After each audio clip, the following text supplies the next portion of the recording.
que différents, les sexes s'entremêlent. En tout être humain survient une vacillation d'un sexe à l'autre, et souvent, seuls les vêtements maintiennent l'apparence masculine.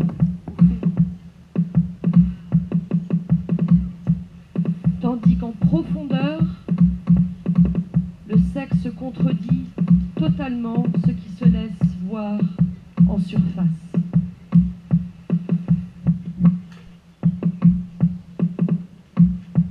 Orlando, ce sont les 1001 vies dont nous disposons, que nous étouffons et qu'Orlando seul libère.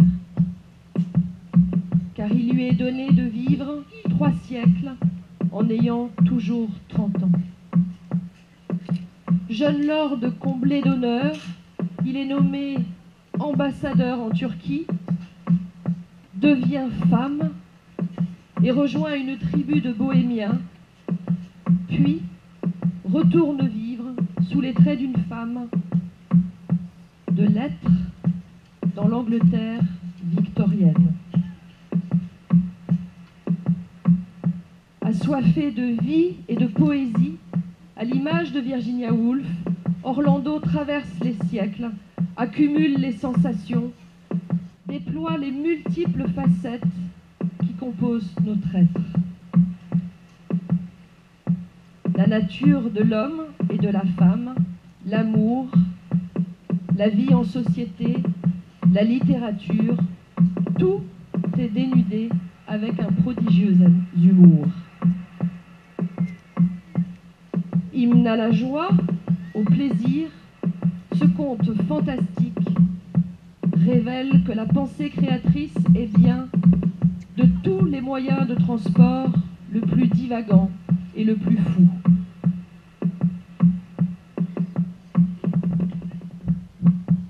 Mieux vaut, songea-t-elle, être vêtue d'ignorance et de pauvreté, qui sont les habits sévères de notre sexe. Mieux vaut laisser à d'autres le gouvernement et la discipline du monde. Mieux vaut être quitte d'ambition guerrière, volonté de puissance et autres désirs virils, si l'on peut ainsi jouir, sans partage, des plus exaltantes ivresses que connaisse l'esprit humain.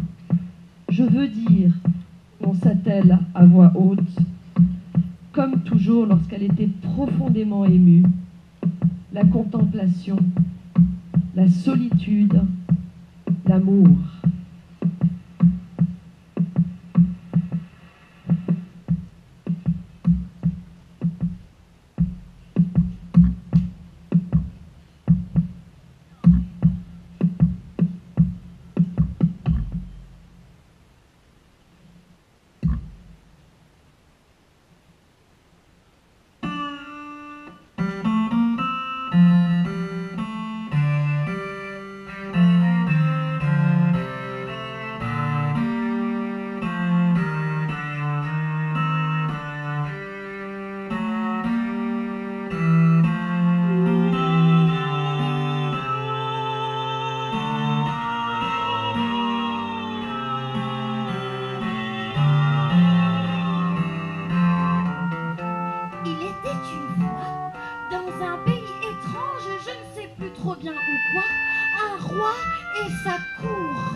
Elisabeth, je te parle. Elisabeth, c'est toi?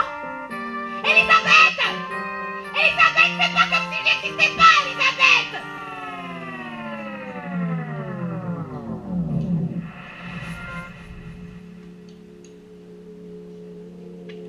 Je dromadaire. Tu dromadaire. Il, elle, on, ça, dromadaire. Nous dromadons, vous dromadez. Il, elle, dromadaise. Est-ce que vous vous dromadisez? Est-ce que vous vous dromadisez?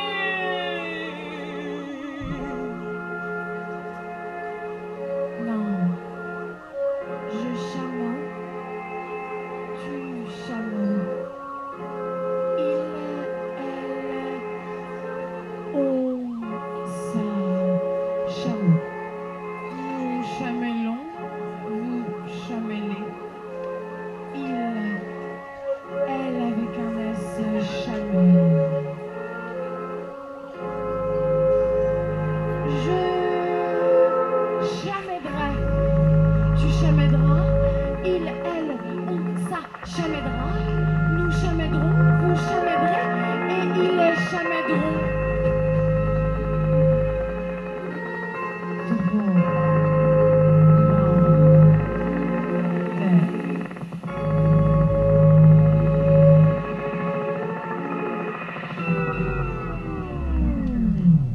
Donc, en 1927, en France, on inventa le gant. Donc, le gant, pourquoi faire hein? Vous vous demandez à quoi sert le gant, évidemment. Le gant, on le met sur la main. Le gant empêche de voir la main qui travaille. On préfère d'ailleurs une main qui ne travaille pas et qui a des gants plutôt qu'une main qui travaille et qui ne porte pas de gants. Tout ça pour vous dire que un jour, en 1859 à peu près, un roi décida de prendre sa femme et de lui couper les jambes pour lui mettre des roues de vélo. Pourquoi des roues de vélo? Parce que des roues de vélo, ça va vachement plus vite que des jambes. Donc, il prit la demoiselle, lui coupa les jambes en commençant d'abord par les mollets, ensuite par les genoux, et finalement il coupa gentiment la hanche. Pourquoi la hanche? Parce que quand tu coupes la hanche, c'est beaucoup plus facile de mettre des roues de vélo. Oh! S'écriait la jeune fille, il en avait marre de s'écrier le roi. Alors, il l'enferma dans un donjon pour ne plus entendre ces bruits. Et d'un coup, ces bruits devinrent étouffés, comme ceci.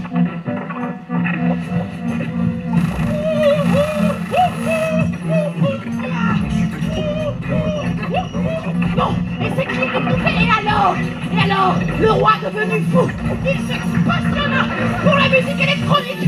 Et il n'arrêtait pas d'écouter des groupes comme des mecs comme Alpha Newton, qui font des trucs comme ça.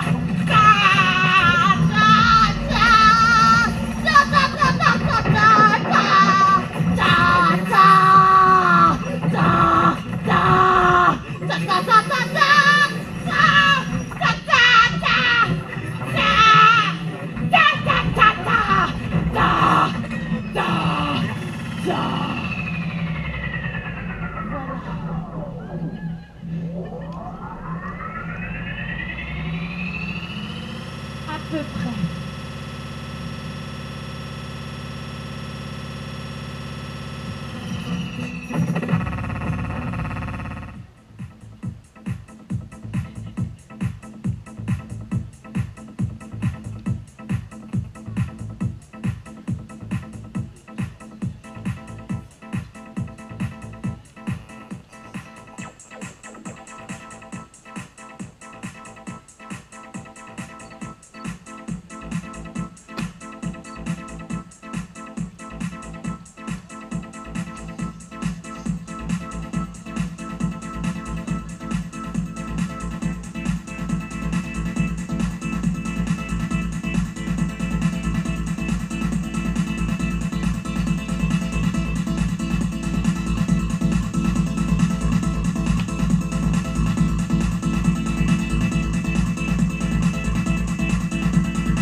lady.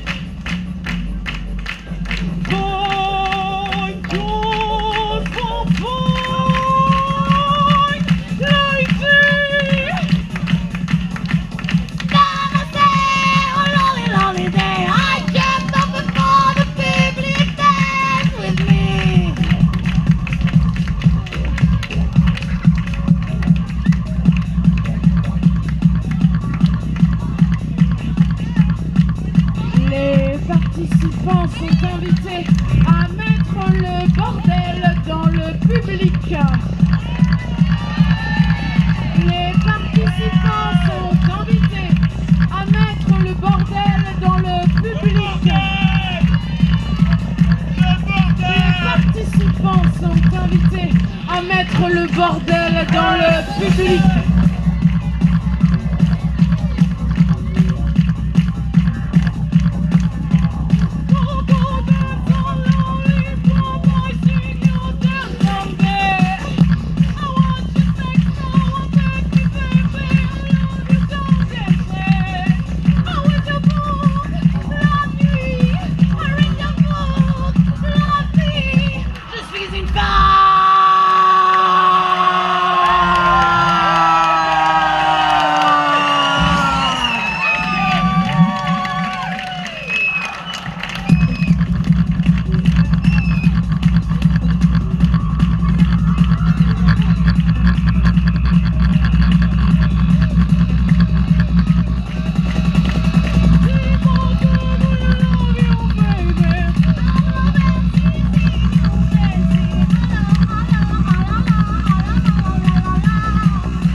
ils sont tous là.